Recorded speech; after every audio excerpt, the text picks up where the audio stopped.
Okay, a warm welcome to all of you to the second of the three international roundtables being held as part of the Energy Institute's Generation 2050 initiative in the run-up to the COP26. These events are a bit different as young professionals are hosting senior figures from the world of energy to discuss urgent global challenges from different regional perspectives. And it comes to Asia Pacific round today. And I'm Melody. I'm a sustainability consultant in Arab, Hong Kong. I'm delighted to welcome you to this event, which is made unique by having young energy professionals in the chair in the form of myself, Rishabh, and Sean, and you will hear from them both shortly. The event promises to be an engaging, intergenerational, about 1.5 hours ahead. Thanks for the participation of our four superior external guests.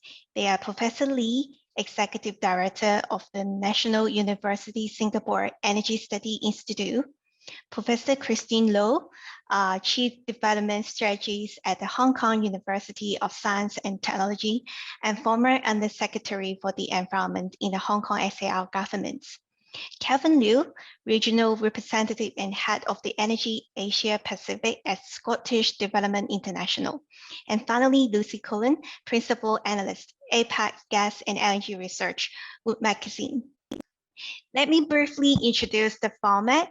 Once we have told you a bit more about Generation 2050, we'll be turning to each of our panelists for short prepared remarks in due course. And after that, the bulk of the time is set aside for the discussion. On and around for the central question today is the rise of Asia Pacific, the world's biggest challenge conundrum. We'll be looking to bring your question into the play too, so please don't hold back adding those to the question box during the event. And finally, please extend the debate on social media. Tell us what you think about the conversation using hashtag Generation 2050. And let's pass the time to Sean. All right, good morning and good afternoon to our dear participants from all around the world. Thank you for the opportunity and also the privilege that's been given to us as the YPN from Singapore, Hong Kong, and as well as Malaysia to host this event. Thank you to our dear panelists and participants for today. A very warm welcome to this afternoon session in this part of the world. And last but not least, to our dear participants. My name is Sean. I'm actually representing and heading the YPN for Malaysia. And together with my counterparts and colleagues, Rishabh and Melody, I'd like to welcome all of you on board and give you all a very quick snapshot on what Generation 2050 is all about, which is actually the core of today's conversation. Today's conversation that we're going to have with our dear panelists are going to be one of many conversations that we expect to host in the Asia Pacific zone and the Asia Pacific region, specific to our problems and also our problem statements, but of course aligning ourselves with the global agenda of sustainability. Let me give you just a very quick snapshot of what Generation 2050 is about. In YPN, it's a community of about nearly 1,000 strong young professionals from different backgrounds, geographies, and sectors, primarily from oil and gas to nuclear, renewables, and energy efficiency. Just as something very important that I like to highlight, especially to those who are particularly new to the manifesto of the YPN. In about November 2020, as a community, we published a manifesto representing the wider interests of young professional networks around the world, detailing how we view progress towards climate change and mitigation, which obviously is one of the topics that we're going to be discussing about today. And of course, the findings of the manifesto were pretty hard-hitting, if I can share to some of our senior members who are perhaps in attendance today. And it outlines that one of the key findings is that they outline that nearly 3/4 of the youth actually fear that we will one day inherit a world that is possibly off track in limiting global temperatures and increases to below a 2-degree margin. And recently, there were some studies to indicate that we are pretty far off track from that, So this is one of the things that we're going to be discussing about today. And of course, a lot in part of the manifesto's findings was also they found that nearly 60% of the people, of the youth who are actually joining the energy industry are joining not for the reasons that we typically thought from previous generations, but more for the purpose of tackling climate change. And that was found in nearly 60% of the respondents. These are some of the many opinions that we have found among the YPN groups in across the globe, especially in the Energy Institute. And we thought that this would be actually a good forum and a good stage for us youth to connect with our senior professionals and senior members of EI, not just to represent our interests, but to also ask some questions and seek enlightenment on how we as a community in the energy professionals and community are heading towards achieving this goal, or are we diverging away? And of course, being specifically about the Asia Pacific agenda, I think we're looking at how specifically these global goals match up with Asia Pacific's specific problems or specific problem statements. Why I say this, I think it's no surprise or not an unknown fact that Asia Pacific is one of the fastest growing regions in the world. We're host to very fast developing nations. You have Indonesia, you have Vietnam, you have Thailand. These are fast coming countries when it comes to development and growth. And obviously, along with growth, energy demand will grow inadvertently. And the question is, how do we balance very aggressive growth in the region also against the overall intention to maintain sustainability in the region? So again, that's where we have our professionals for today. And I thank our professionals very much, especially since they actually represent the Asia Pacific makeup, and perhaps we will get some of our enlightenment and answers throughout our 1.5 hour session today. So without further ado, I would like to kick off our actual discussion and our panel for today. And perhaps I would begin by inviting Professor Lee, who is a fellow and executive director from the National University of Singapore Energy Studies Institute, to perhaps open the floor together with my colleague from Singapore, Rishabh, in facilitation. Thank you very much. Over to you, Professor Lee. Thank you, Sean. Yeah. Southeast Asia is emblematic of wider Asia. So it has a large and growing population. So the economies are growing, and this has actually resulted in rising energy demand in most countries. At the same time, it actually experienced great diversity, right, in terms of economic development, GDP per head, degrees of energy access, energy resource endowment, both in terms of nature and the scales of resources, as well as political and societal traditions and practices. So the economic development and population growth could result in doubling of primary energy consumption between 2020 to 2040. Much of this could be in the form of fossil fuel, with coal being the major component, unless radical action is taken now. And this would lead to the continuing rise of carbon emissions through to the middle of this century. So this is really a big problem that the region as a whole has to basis. Yeah, over to you, Rishabh. Sorry, I was muted. Thanks, Professor Lee. That's a great scene setter. Now I'd like to ask Professor Christine Lee, the Chief Development Strategist at the Hong Kong University of Science and Technology and former Undersecretary of the Environment in the Hong Kong Special Administrative Region Government, for opening remarks. Over to you. Well, thank you very much. And I think I just want to follow on from what Professor Lee said. The three of us, we're from Singapore, Hong Kong, and Malaysia. And I think we directly understand what can be achieved with energy sufficiency for our people. We happen to be from the three economies that have benefited. So I think when we look at Asia and when we look at the rest of Asia and what they need to advance, whilst we understand the science and it's about decarbonization as quickly as we can to stay within 1.5 to 2 degrees, we also truly desire for development to be available for people in Asia and other parts of the developing economy. And Professor Lee emphasized that, well, to do that, we need to dramatically step away from fossil fuels. Now, this is well understood. And of course, the big baddie, so to speak, of carbon emission, of course, comes from coal. But coal is what a number of our major economies have. And coal is where it provides energy security for those countries. So I think if what we're really saying to economies that have coal, that are still developing, so therefore they don't necessarily have the technology or be able to operate the technology that will be highly decarbonized. So therefore, I think number one is, what can we do in Asia to think about continuous development for the developing economies, what we can do to help.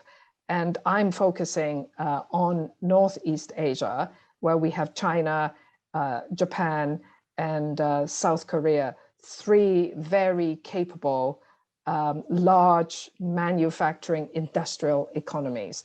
And I just like to say at this stage that, again, we need to find some way to cooperate within Asia. I mean, of course, we also want to cooperate with the rest of the world, but if the world as a whole is going to be able to decarbonize quickly so that we can achieve the global target of being carbon neutral by 2050, 2060, there's really only one way to do it. And that is that the world is prepared to work together on the technology, on the capacity for people to be able to operate sooner rather than later on all the tools relating to decarbonization, and to ensure that the money is available for these economies to continue to advance. Perhaps later on we can talk about, how we actually do this. Thank you. Thank you, Professor Christine. Very relevant and quite interesting points. We'll, of course, discuss that in a short while. But now I'd like to move on for opening remarks from Lucy Cullen, Principal Analyst from Asia Pacific Gas and LNG Research at Wood Mackenzie. Over to you, Lucy. Thanks, Rishab. And yeah, thank you, Energy Institute, for the invitation to join the conversation this evening. If I can, some excellent points made there around the regional dynamics and the need for cooperation, but I'd like to bring sort of the third chair to the table, if you will, and draw into that the corporate dynamic. And there's really 2 points that I want to address in opening remarks here. And the first is that companies are already taking a very active role, and in some places a leading role in energy transition, not just here in APAC, but globally. That includes companies with their own net zero targets, research and development into new technologies like hydrogen and CCS, but also looking at new business areas, because it's a necessity for them as well to be part of this decarbonization journey and to remain relevant in their respective spheres. But on top of that, I think it's important to remember that there's pressure on companies to not just move into these new areas of renewables, hydrogen, and whatever else, but also to make their business as usual. What they do already there's pressure for that to be cleaner. So the two kind of go hand in hand for a lot of companies when we look at corporate strategies going forward. And that's being driven by the policy dynamic, which we've touched on already, but also from shareholder interests too. The second point I'd raise is just around the nature and the scale of the energy market, because with energy transition, we're seeing a proliferation of companies here in Asia Pacific and globally. That's in 2 different technology areas, but it's also a factor of market liberalization. So we're seeing the competitive landscape encouraging more actors, different types of companies, and all of that's coming together to create a very diverse landscape when it comes to the corporate sector. And that's only going to continue as we go on this energy transition journey. So I guess to kind of bring all of that together, what's really critical, and maybe to tie Professor Lee and Professor Lowe's comments as well, is for Asia to have a successful transition, we really need to bring together all of these actors. It's about policy, it's about society, and it's about companies, and using the expertise that each have. Companies, that's engineering expertise, it's long-standing partnerships, it's understanding of the region, but bringing all of that together.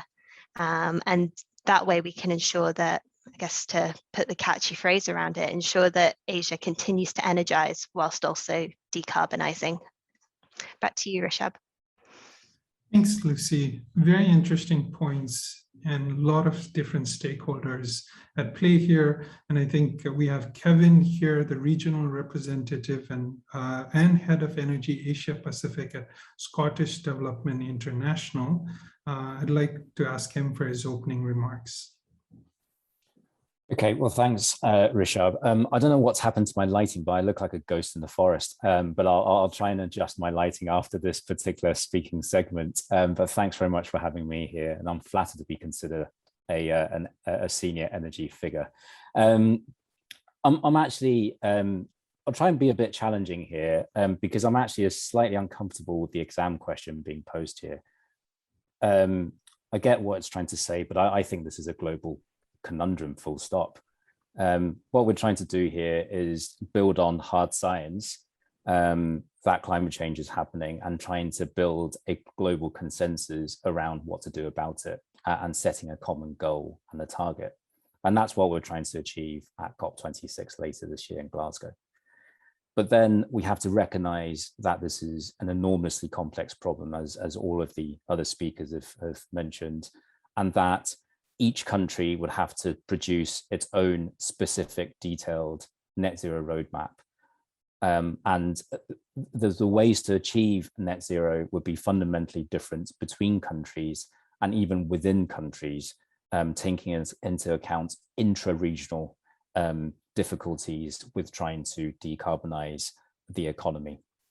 And we have to take into account the complex social, political, economic factors at play here, and then try to identify the best solutions forward. So rather than kind of talking about the rise of Asia Pacific as a challenge, I would present it as a common opportunity, first of all, but this is a challenge that is common to the entire world. And I think for me, it's about how to balance the need for consistent economic growth that is proportionate to the level of development that we're currently at today, and then trying to achieve a just transition on our way to net zero. So irrespective of whether we're trying to achieve net zero by 2040, 50 or 60, I think that's kind of beside the issue. The issue here is about devising that very specific roadmap that's well suited for the purpose of resolving the problem, recognizing that there isn't a silver bullet and there's no cookie cutter approach to any of this, and then trying to figure out how we can work together to solve that common problem. Thank you, Kevin. I think that's very well said in terms of the diversity and the need for sort of specific individual country-specific needs.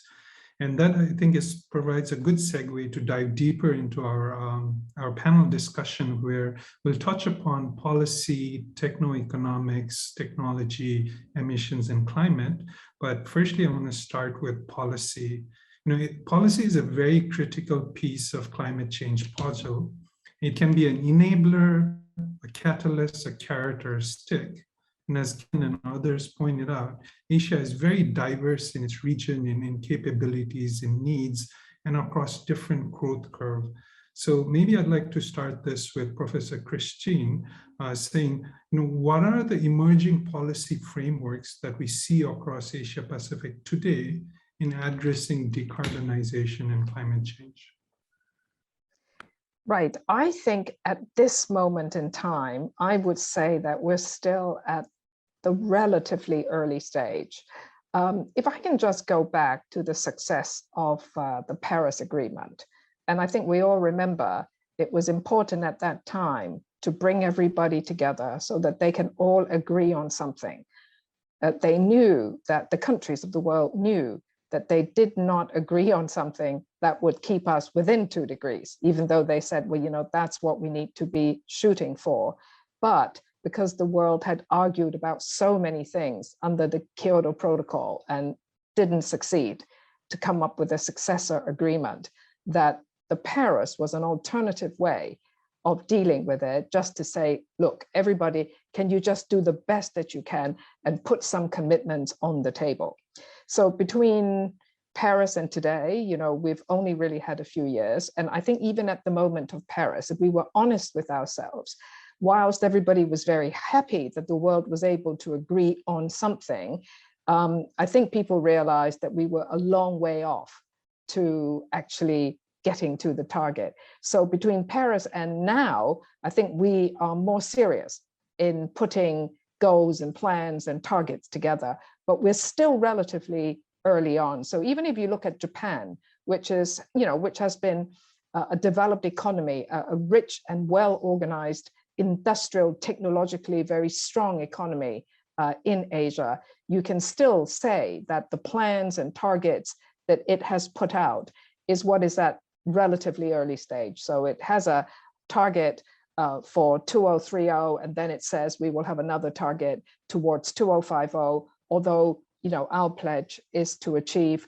carbon neutrality by 2050. Then you have South Korea, which has certain targets again. We're not quite sure exactly what it's going to do. It's put out a climate plan and it's passed the law, but we need to see a lot more details. And then you have the giant in the room, China, which is the biggest carbon emitter in the world.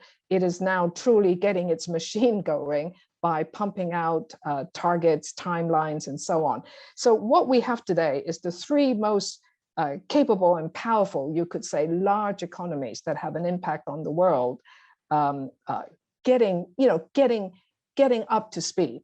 I think we're going to see, especially from China, every year you're going to see, you know, just a tremendous turning over, a kind of industrial revolution of its energy structure, its industrial structure, that for the Chinese, they're willing to go down this path because they also believe that if they make it by transforming their economy, that is the way for further development, growth, and jobs. So I think that's very, very important to remember. So I'm with Kevin. Let's look at, yes, the problems.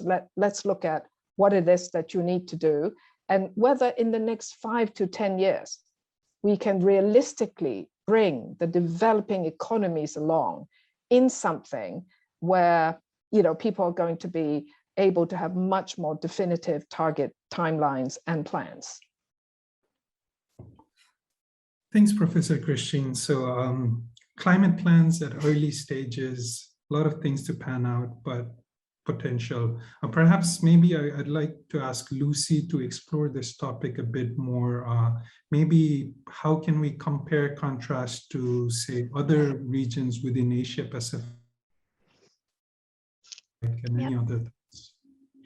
Yeah, thanks, Shoshab. I mean, I think I'd agree with all of the points that were just raised there. I think, yeah, we've certainly seen, even through COVID, a real proliferation of climate statements, targets, but the real roadmap to get there, there's still work to be done there.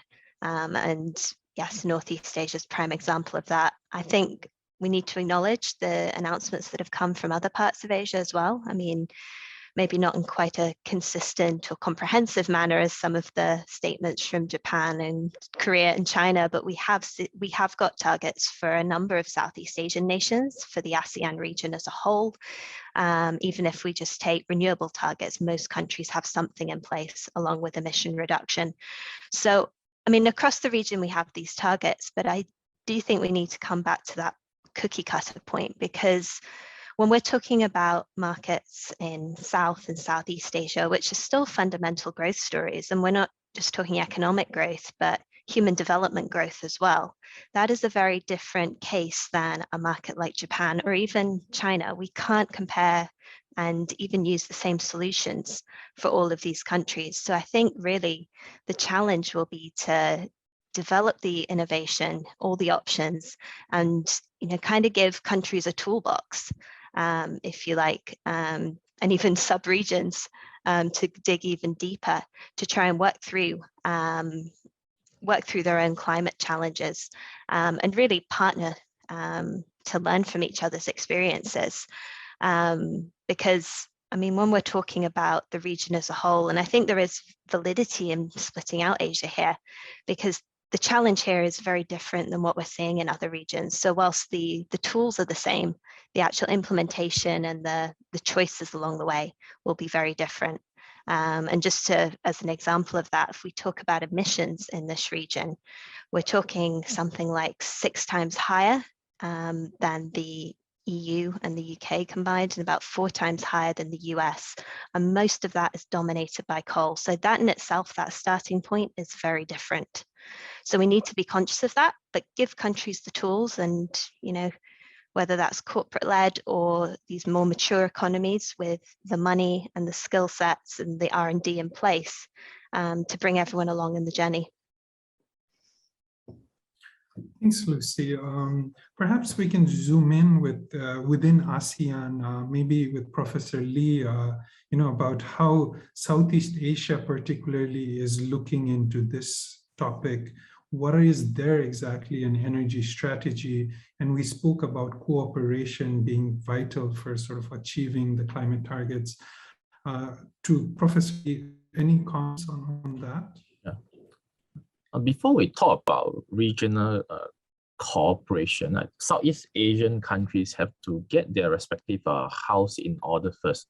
So national plans to constrain the rise of carbon emission from energy use lack ambition, and in some cases are not even treated as self-binding. While most Southeast Asian countries have not taken strong steps to deploy renewable energy at large scales, there are actually a couple of exceptions. For example, the hydropower in the Mekong River basin. But this is actually having the serious downstream consequences for livelihood. So while Southeast Asian countries have the potential to develop large quantities of renewable resources, electricity, whether solar, wind, geothermal, biomass, and in the future, marine energy, besides Vietnam and Thailand, many have failed to put in place stable policies to encourage investment by private actors. So where such policies are in place, detailed regulations and rules are absent or weakly implemented, and neither have governments or obliged their state-owned power companies to invest in renewable energy capacity. So instead, they have continued to subsidize the construction of power generating capacity based on fossil fuel. So this preference arises from the long-standing roles of fossil fuel in the economy and the resultant powerful industrial interest group. Yeah, so I think these are actually issues that first needs to be addressed before we look into the regional cooperation and coordination. But I think ASEAN as a whole is actually trying to do something, but I think it really starts with getting the house in order before we actually look into more of a regional scale deployment or coordination in terms of the adoption of low carbon energy solutions. Thanks. Yeah, I think that's a very important point, right? The structural political system, whether it's liberalized or regulated markets, the role of state-owned enterprises in power generation, in oil, that has a serious implication for what investors, whether it's public or private capital, that can flow into. And perhaps I'd like to bring up Kevin here to kind of sort of give comments on, you know, first, what is this implication? And maybe also touch upon something about a just energy transition, where all these different systems, how are countries to make sure that they can, you know, lift everyone while they're trying to decarbonize as well as sustainably grow within the Asia Pacific? Yeah, no, absolutely. So I think one positive trend that I'm seeing in the region, and in particular in Southeast Asia, is local governments, provinces, cities, etc., trying to decentralize the problem and take matters into their own hands in a very productive, positive way.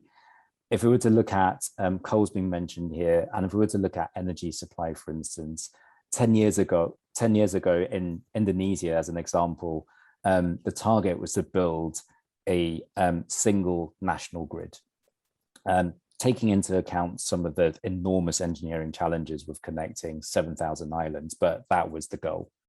But nowadays, energy policymakers have acknowledged and actually encouraged the use and build out of distributed energy systems to support islands and remote territories that are still under-electrified, but are then heavily dependent on diesel generators and other forms of fossil fuels, and that can actually convert to decentralized forms of remote power generation, clean remote power generation, whether that's ocean energy, floating solar, small battery units that can support 10,000 households. And that's really down to individuals operating within these territories, taking that decentralized approach. And I think that's really positive for how we can then collectively tackle that problem.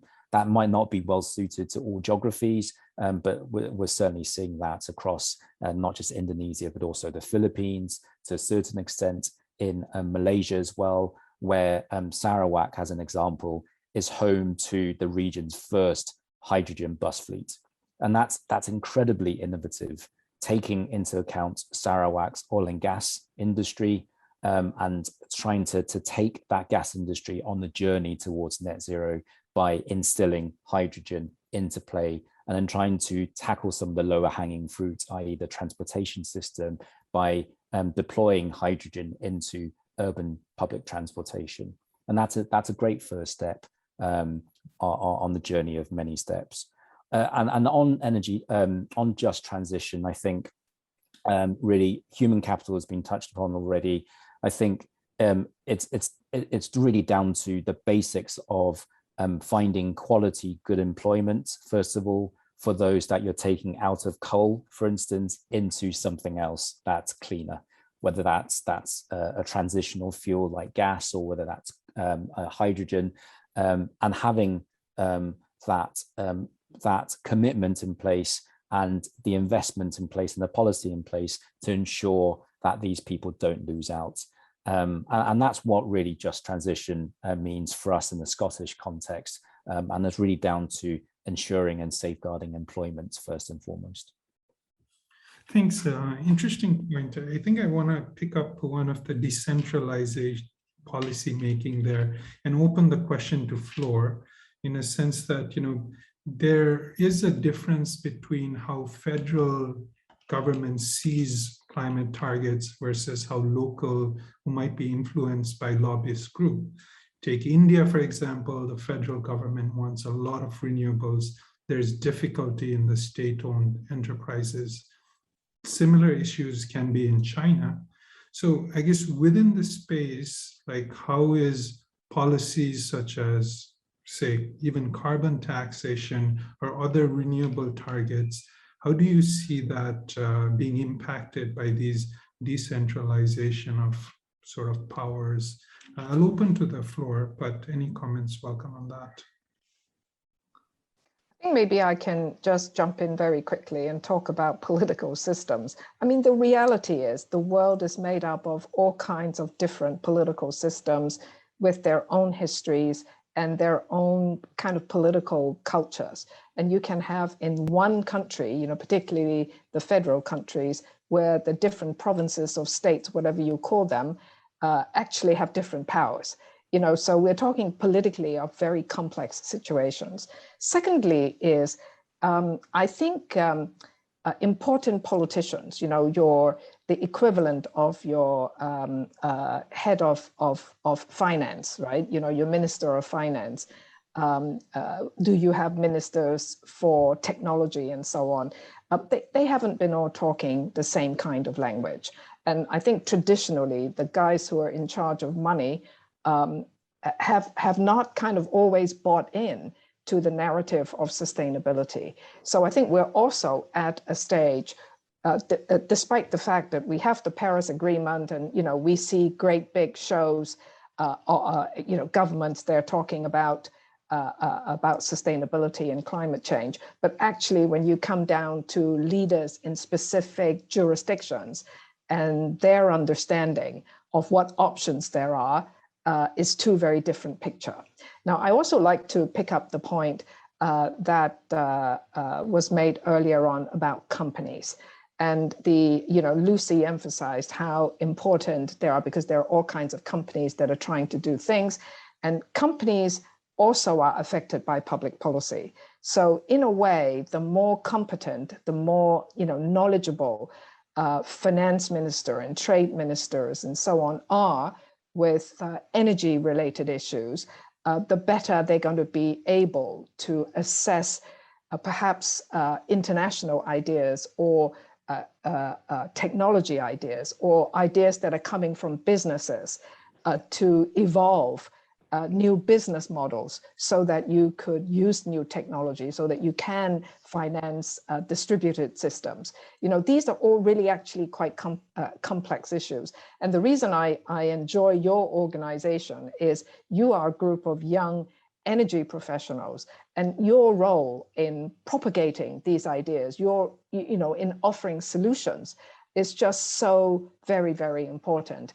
But instead of looking at a timeline for what we can achieve at COP26, which is just around the corner, I think we really need to look at the next 5 to 10 years, how we can continue to infuse this platform in talking about energy transitions into one that is really lively, and into one where you can bring governments, whether national or local or even in a little township together, with people who've got technology ideas, with business people who want to develop a workable model to actually implement and scale up these technologies. So, it's very multidisciplinary.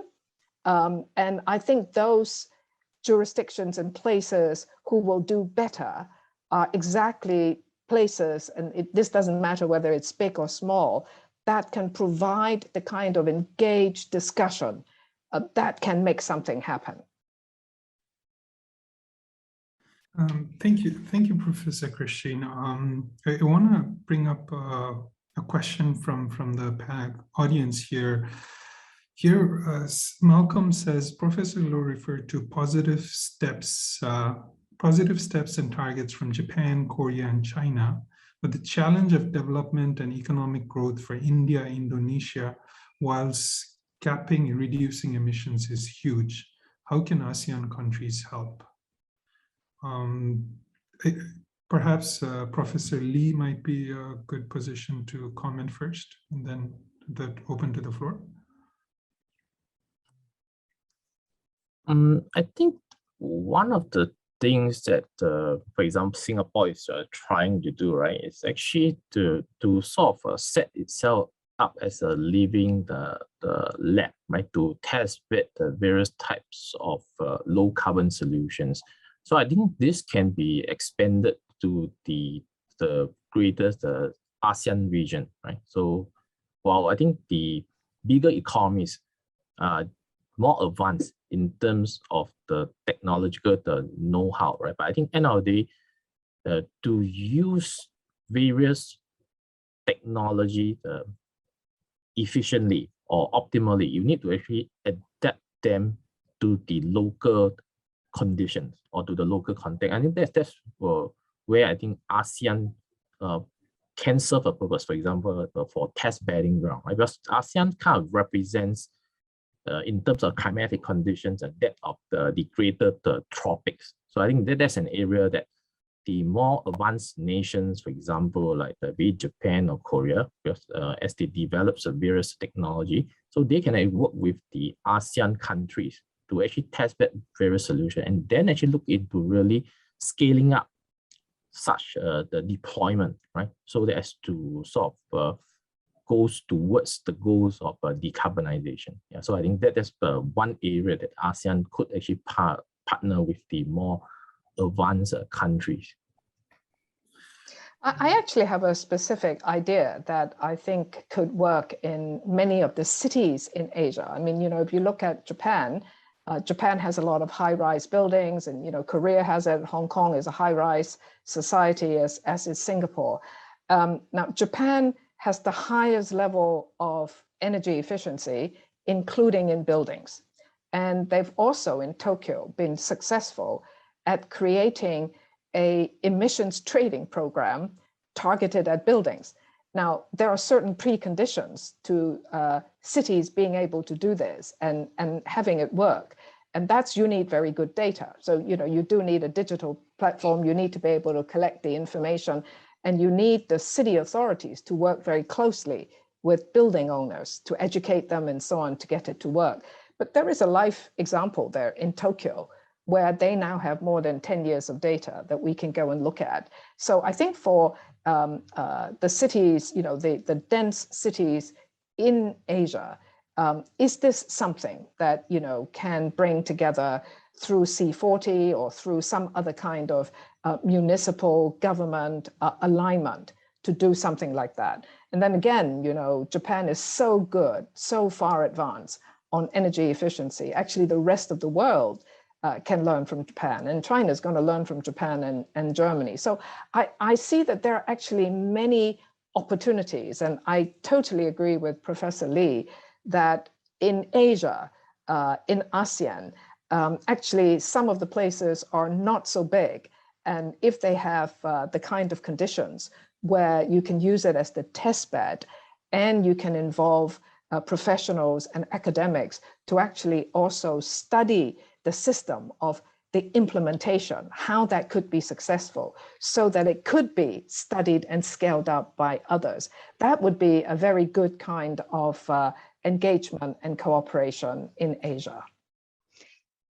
Can I maybe add one thing to that, just latching onto your word choice there around education? I think that's another area that should be explored and developed more. So we've seen examples in the fossil fuel industry with North Asian companies partnering with Southeast Asian companies to develop projects, and local industry, local expertise. I think one of the key things when we're talking about emerging and developing economies is almost incentivizing adoption of these policies, and also, ensuring people who are still seeing improving living standards brought along the journey. So I think if we can encourage that sharing of knowledge, but also bringing local expertise and local industry to almost backfill, which inevitably the coal, the gas, the oil industries that will decline as a result of the energy transition. I think that could be quite sort of a self-sustaining way for Southeast Asia, but also an incentive somewhat for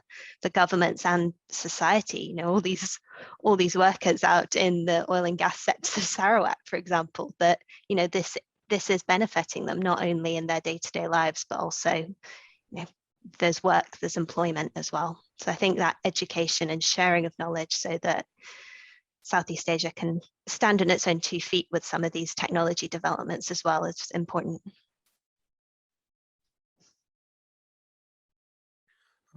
Thanks, Lucy. Maybe I'd want Kevin to respond to that, but also I'll interject one question from the policy side where, as part of promoting cooperation, how do you see different companies or different countries trying to manage the technology transfer, as well as at the same time make sure that there's sufficient local jobs, that they build that enough of their own capabilities so that they can compete with all these Western, other Chinese or European counterparts?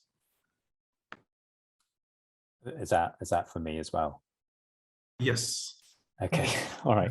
Well, if I could just address the previous question first. I think in the ASEAN context, as it is in Europe and in fact in North America, the region's oil and gas companies will have to take a leadership role in the energy transition, as it's happened in Europe already with the likes of Equinor, Ørsted, etc.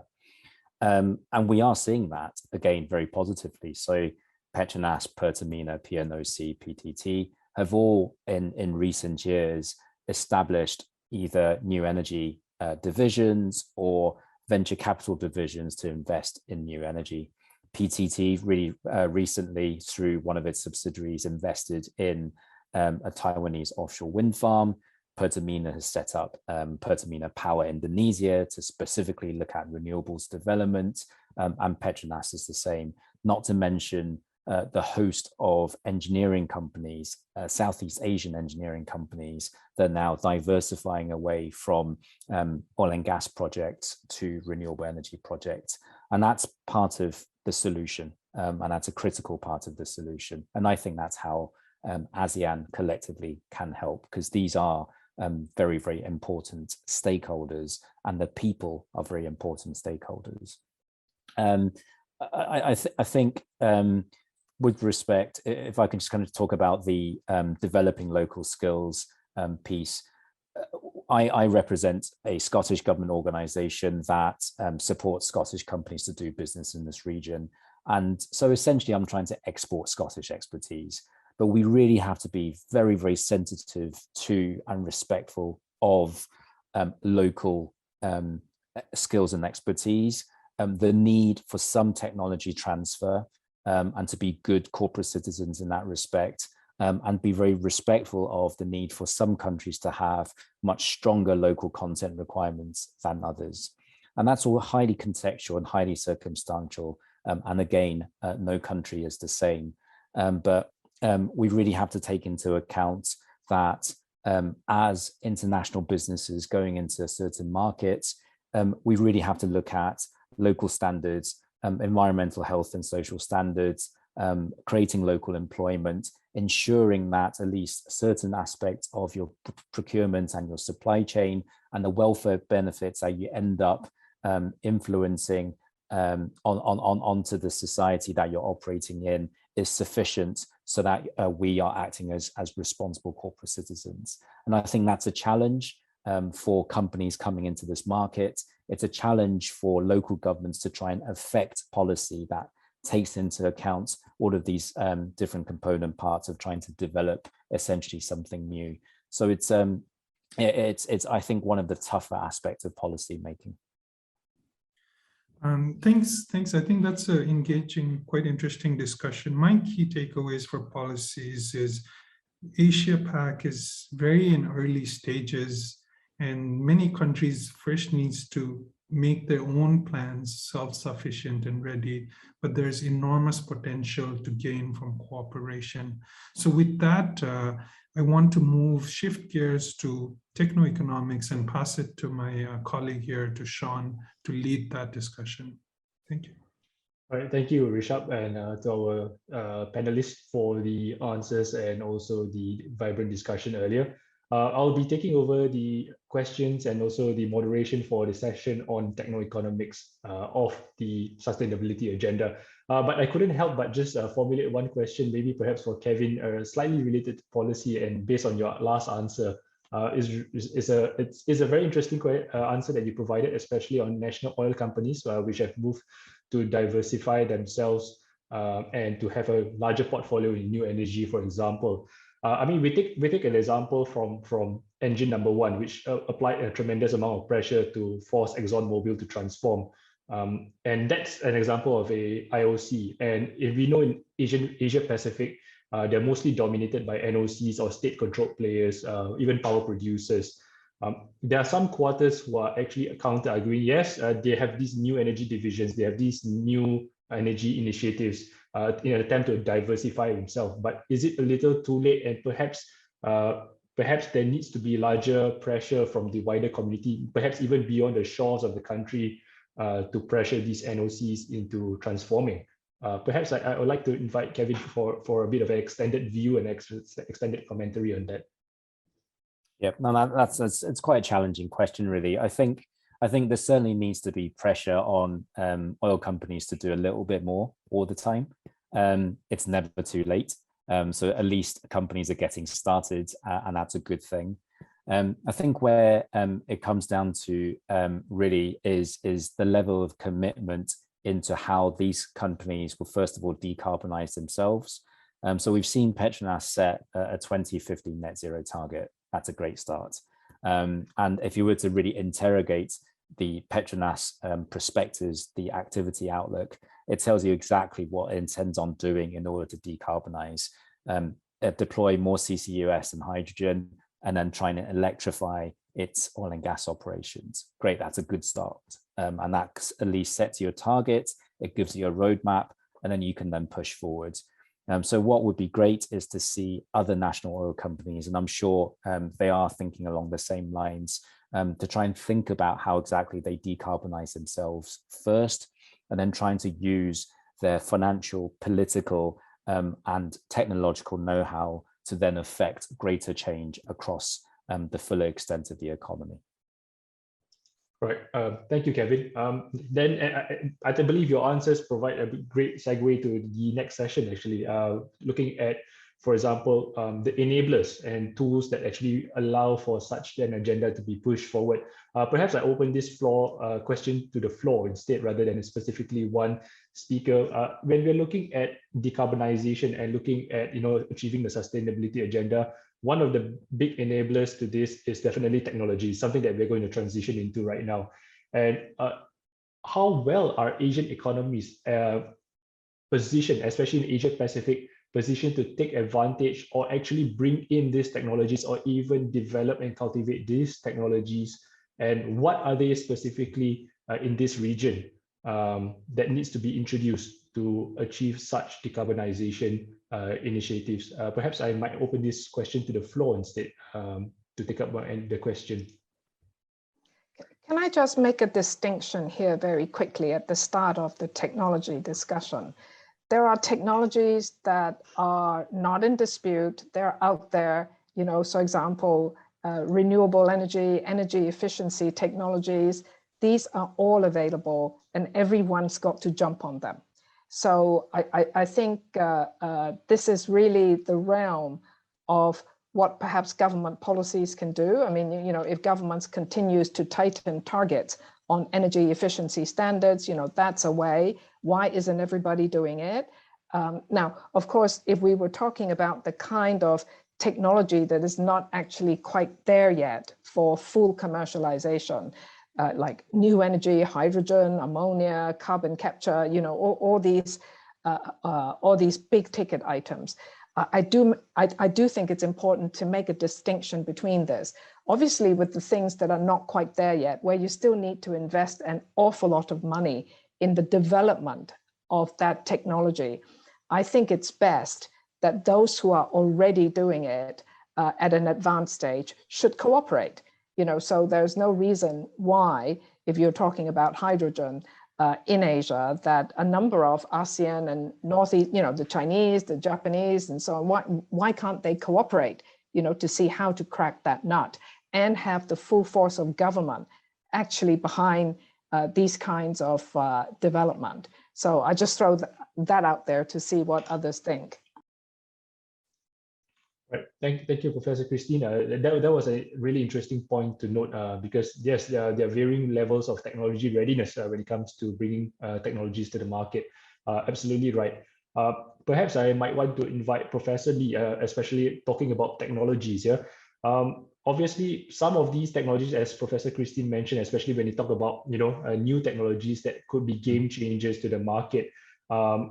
What are the challenges to actually bring these technologies into market that you see? What are the kind of resistances that needs to be overcome, either from a acceptance standpoint or even from a technological standpoint?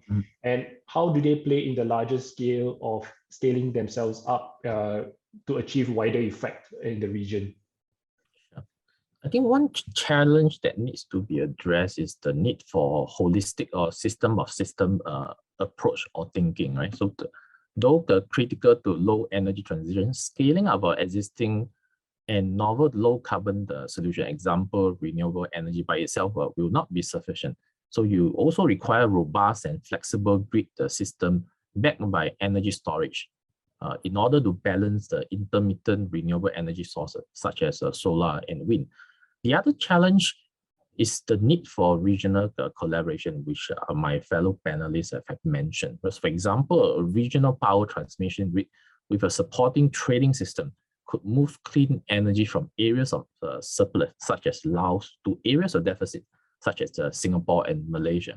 So in a few years, we may be even looking at solar power from Australia, which will sort of add additional supplies to Southeast Asia. So in the longer term, technologies like carbon captures and nuclear power may also start to make a significant contribution to the region's decarbonization strategy. So the final and the most potent tool is actually energy efficiency and conservation, which unfortunately are not as sexy sounding, right? So that's why you don't usually hear people talk much about energy efficiency and conservation, but these are actually very important as well. So I think my point is actually it has to be a holistic approach, and it has to be a collaborative approach. If I can just add to that maybe, and also split out possibly a third category here, because I think the point you made there around the holistic approach, the need for everything, the growth in Asia Pacific is expected to be so strong that all energy sources are going to be needed, fossil fuels included, as much as some areas may not like to say that is the reality, particularly out to 2030, 2035.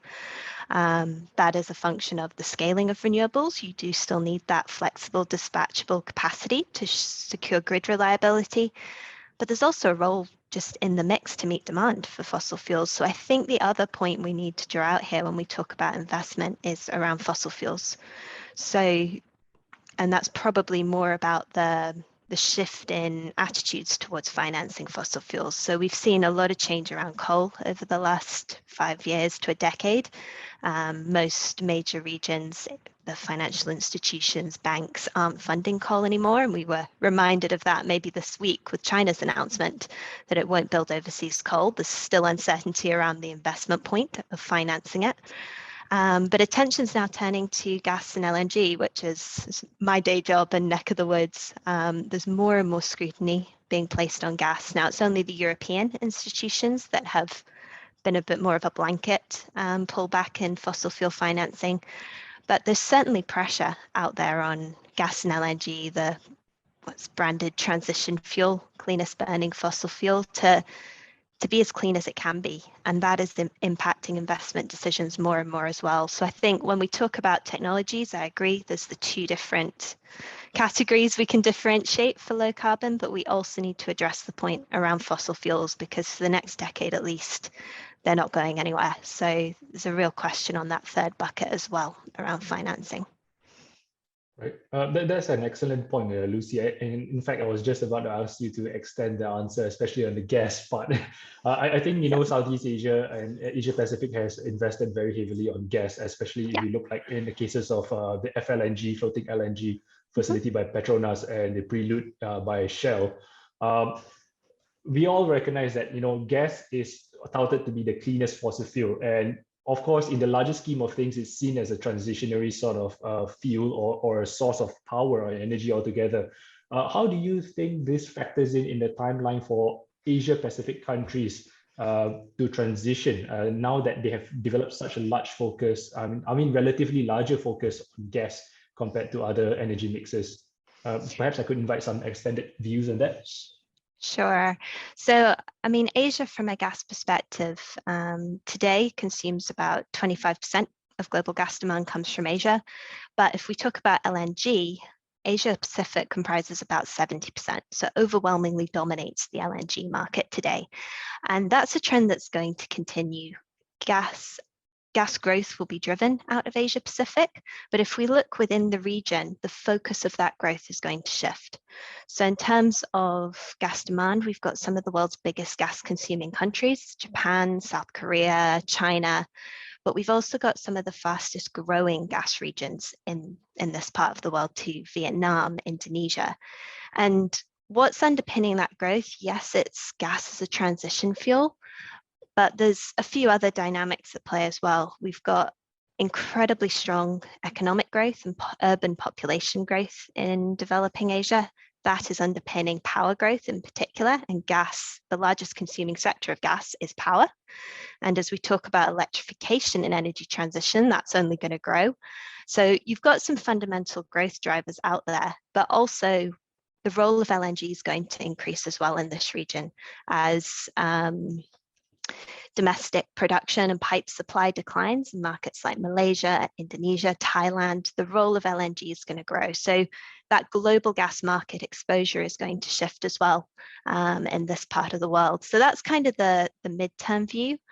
There's still a fundamental role as we go through the 2030s in a lot of countries, an opportunity for gas through coal to gas switching in power, fuel oil and other fuel sources, switching to gas in industrial feedstock processes. So all of that underpins growth. But on the flip side, as we get longer term, those carbon and net zero targets are going to weigh more and more, especially in the established legacy gas markets. And we will start to see more competition, be it from CCS will help to sustain gas, but ultimately, will that start to push out gas as that's not enough? Hydrogen and other cleaner technologies as well. So I think going back to that point, there's always more that can be done. There's always going to be another threat on the horizon for gas as we go out longer term. But even under a more aggressive emission reduction scenario for Asia, so even looking at a 2 degree or a 1.5 degree world, there is still a lot gas can do in this part of the world to help shift away from coal, which dominates the emission footprint today. And for a lot of markets, that in itself will be a big step. Right. Thank you for the view, Lucy. I appreciate it. It looks like you're very entrenched in the gas business. The day job. All right, I'm going to throw a bit of a curveball question, maybe, and I open this up to the floor for our panelists today. There has been some talk about nuclear power as being one of the potential sources of energy, of cleaner energy in the region. And obviously, Southeast Asia has not had any active nuclear power plants, unlike in Japan, for example, or even in some other European countries, which, for example, has now decided to actually scale down on nuclear energy. Do you think that nuclear has a future to play in Asia Pacific, or do you think that this is perhaps something that is not relevant to our given position of growth at this current point in time? Perhaps I would like to invite the floor for opinions. Well, maybe I can just go first, because China is a nuclear power and Japan is a nuclear power. The thing about nuclear is, if you already have the infrastructure, if you already know how to do it and you're doing it, it could be a much larger part of that jurisdiction's energy mix.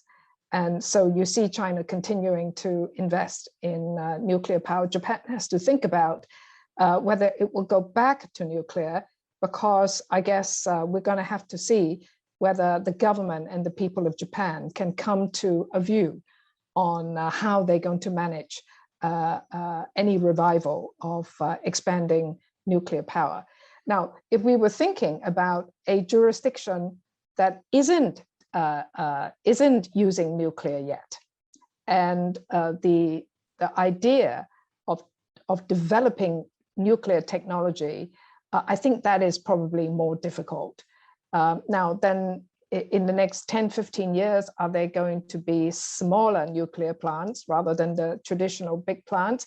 That is something that is being developed. So I think I would definitely say, for countries that are already in nuclear, they should be looking at how to expand it, because it's an excellent source of baseload. But if you are not yet in nuclear, it's quite demanding, it is expensive, and I think not everybody, frankly, can really cope with all of that. Maybe just to add to that as well, for a country like Japan, I mean, nuclear is a great way to support energy security as well. It's seen in many ways as a sort of indigenous, self-reliant energy source.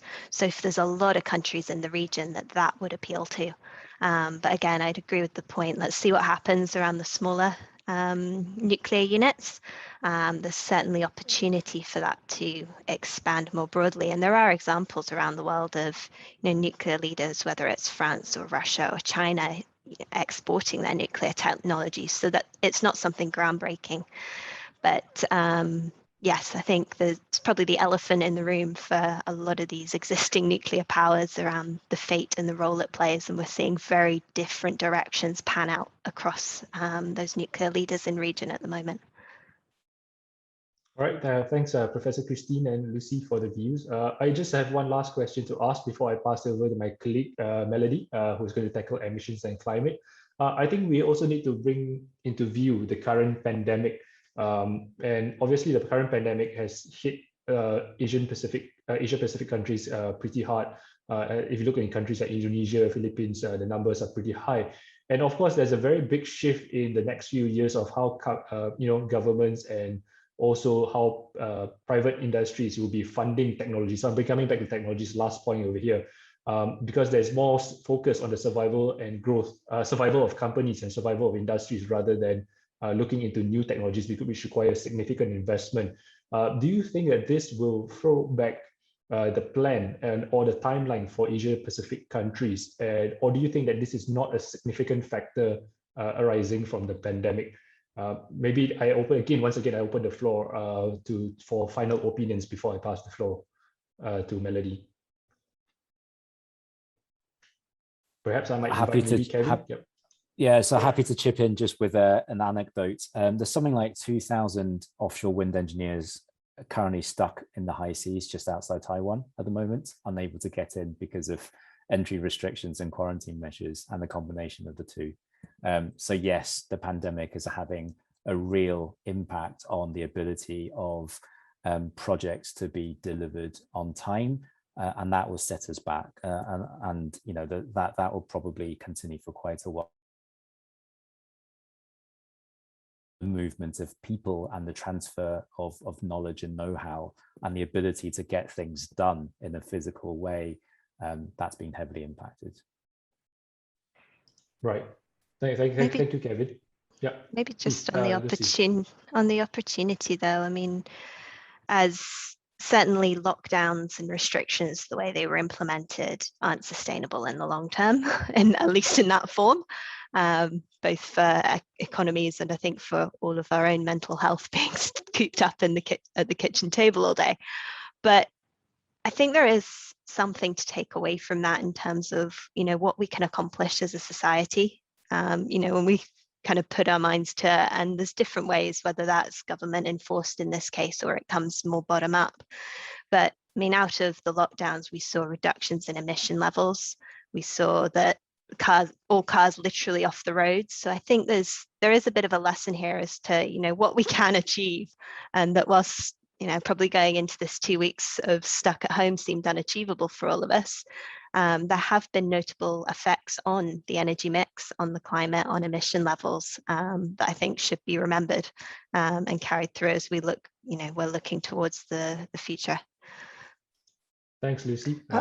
May I just add a last point here? One of the things that has happened with COVID is that it has expedited digitalization for companies and governments. And I think the longer term impact of upgrade in digitalization is going to be important for decarbonization, because the digital experience is allowing a lot more people, including SMEs and new entrepreneurs, to think about what they can offer that will increase at least efficiency and use of lesser resource in the longer term.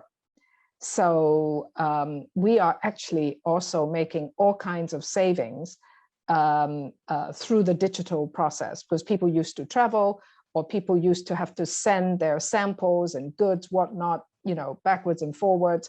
All that across the board for many SMEs in many industries are now digital. And it wouldn't have happened if it wasn't for the fact that people can't travel and meet. So I would watch this space, and I would encourage governments, business and professionals to look at this space to see what they can recommend and do in terms of you know, climate change, smart cities, and also these are the kinds of jobs that young people are able to ride on and create new jobs. Thank you for the thoughts, Professor Christine. I think there's always a silver lining to every situation that we have, and this is certainly one of them. All right, thank you for the thoughts from our panels and the very valuable discussions. I think in the view of time, I'm going to have to pass the floor over to my colleague, Melody, to perhaps take on the last theme of today's session. Over to you, Melody. Yeah, thanks, Sean. I think it is quite important to talk about both the emission and climates together. And basically, we have received one of the questions from the floor that is questioning about other things that is important to maybe to the developing countries, especially on the water scarcity. It mentioned that because the emphasis on the renewable energy ambitions target, there may be some needs to secure the water resources in Asia countries. And while using like nuclear energy or using hydrogen actually use up these kind of like water resources. So whether we have to like, we don't want to like get rid of the pollutant carbon dioxide, but creating another problem about the water scarcity. And that's why they want to see whether your views towards the policy or reformations being taken by the governments to tackle emission problem, water scarcity problem, and at the same time, see whether who would like to share more about other problems that facing in different countries, and especially about water scarcity. Well, I think water is a greatly undervalued resource all around the world. And whenever we talk about energy, we cannot actually not talk about water because, and also industry and agriculture, because by and large, we need water pretty much for everything. Can we conceive of a situation where some businesses between now and 2050 are just not going to happen? So let's list out some of them. Do we need all these beverages that we continue to have a lot of, you know, that I'm talking about soft drinks and flying water around the world. So are there, do we begin to see that in the net zero world, not only are we talking about major pricing of water and technology for reducing the use of water, but also at the consumption end, where certain types of industries, like, you know, so making of sodas, are either going to be very, very costly, or even they will not be allowed. I know people don't like to hear this. Are there going to be industries that are going to be disallowed or made very, very important? But I would predict that we won't have any choice, because some of these things are going to happen. I like your idea. Oh, sorry. Yeah, okay, please go ahead. I was just going to say off the back of what Christine just said, I would hope that we save enough water for Scotch whisky, because that is still the water of life. But on the more serious note, I absolutely agree. I think water conservation needs to be enforced in many ways. The food and drink industry being one of them, but the fashion industry, one of the hidden heavy users of water, which very often goes unnoticed. That probably needs to be looked at with a lot more seriousness and be regulated in that fashion. I think there is a lot of good technology in the area of water remediation and restoration that's been developed.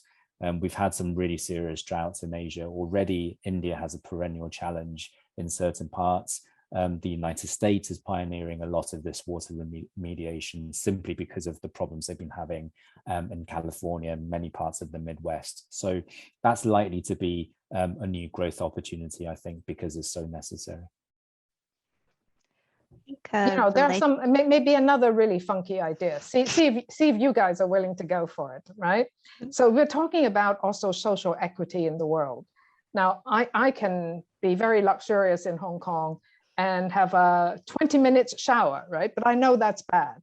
So somebody, you know, in a developing economy in a village somewhere, don't even have running water. So I think, is it possible for us in the rich world to think that, for example, if you're going to have a shower, you're limited to 3 minutes, that's it, right? And if you go over 3 minutes, you're automatically going to be charged a lot more money.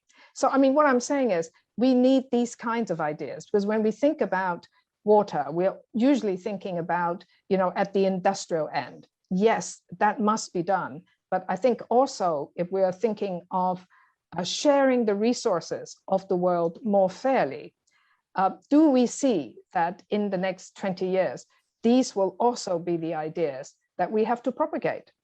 Otherwise, we're just talking about the rich world, we'll continue to do what we do. And in the United States, this trend of movement to desert areas, the Las Vegas, actually people shouldn't be moving there because, it is already it is already such a dry area, but it's nice. The air is nice, so everybody wants to move there. So how do we, how do we think about things like that and price it properly?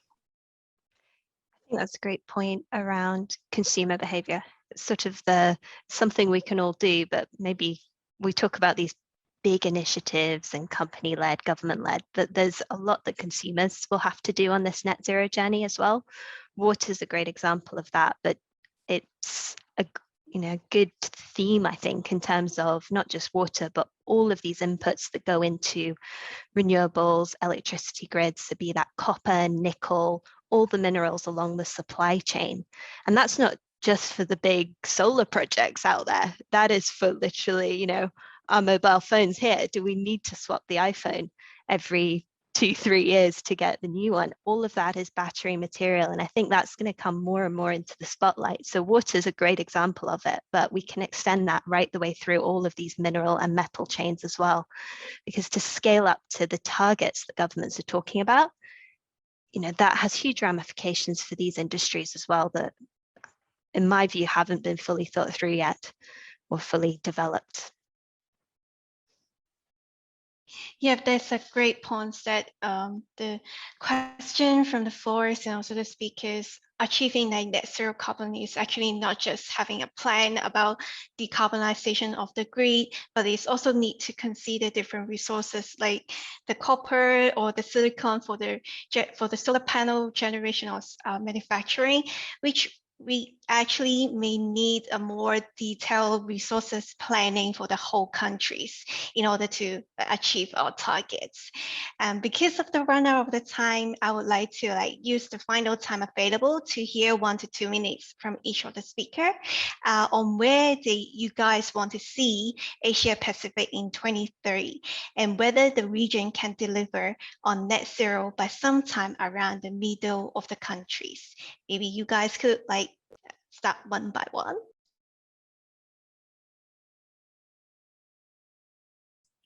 Maybe I can go first.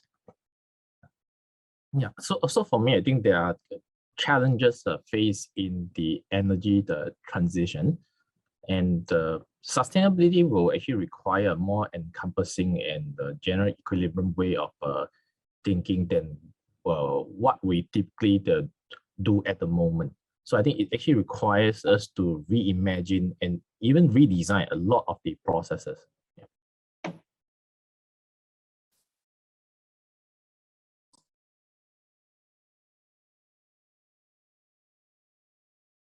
Well, I'll write on that. I completely agree that we're going to have to redesign lots of things, but that also includes we're going to have to redesign our business models because many things that we're doing today in the way that we're doing it will not work. So for example, if we want a circular economy, right? If we wanted to reuse resources, we might need to move to a kind of leasing business model. So, our iPhones, right? Instead of getting one every 2 years, they'll have to design it in a way that we'll only maybe change some parts of it. So these kinds of ideas are already circulating out there, but we need what I call an all hands on deck thinking, which we don't have today.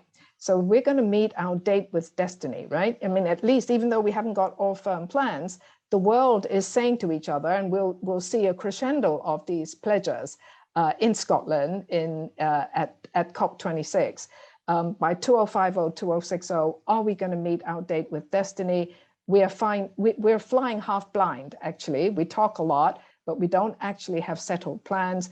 But we know humans are clever, including us in Asia. Yes, we can do it, but we're going to have to work with everybody along the chain, and we're going to have to develop these multi-sector dialogue and cooperation platforms, even within a village, you know, within a city ourselves, so that we can pull in a lot of the knowledge and be well facilitated, usually probably by government, so that we can suck in that knowledge and throw it back out there with new ideas, new policies, you know, new ways of reimagining business models.